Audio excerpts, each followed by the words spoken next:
Hey guys, it's me, Sam. Welcome back to my channel. In today's video, I want to talk about Boston Dynamics Atlas. So let's get started. So by now, you have probably either heard about Atlas or have seen a video clip of Atlas.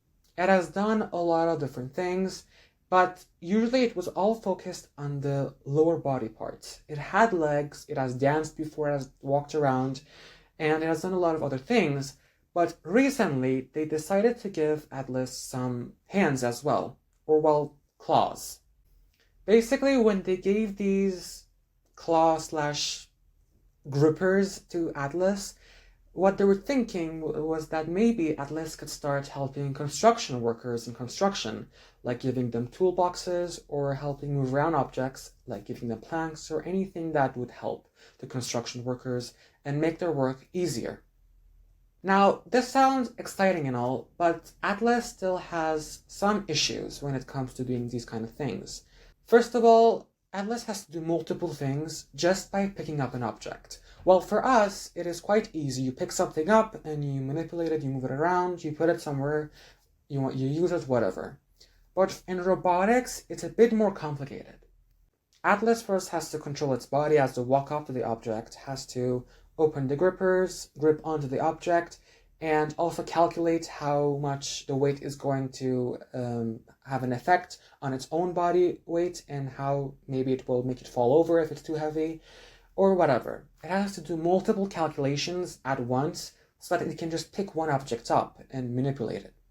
Another issue is that, well, Atlas still cannot control its power on the grip yet. So, for example, if it picks up an object like a plank, a piece of wood, when it lets go, you can visibly see the marks of where the hands were or the grippers were, because it has it has basically made holes, because with such aggression and such force, it was grabbing onto the planks.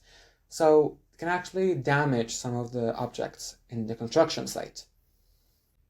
Another thing is that, well, on construction sites, you're not always walking on solid ground, on the ground. Sometimes you have to walk on planks, and they can be thin, and with every single step, well, the plank starts to move. It can shake a bit.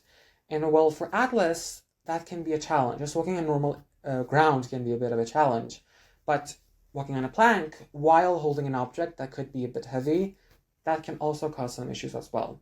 But all of these issues aside, I still think that it can be quite helpful in getting us a step closer to a future where construction workers can, leave the construction site and do less dangerous stuff and less labor work, and instead robots can take over those kind of jobs and will maybe even create better buildings than humans with better precision, more accuracy, and also without needing to get paid or have vacation or anything. But yeah, guys, that was it for today's video. I hope you guys learned something new and found this as interesting as I did. If you did, please make sure to hit the like button and subscribe as well if you haven't already. And the link to the article is down below as always, and make sure to check that out if you want. And I will see you guys in the next video. Bye!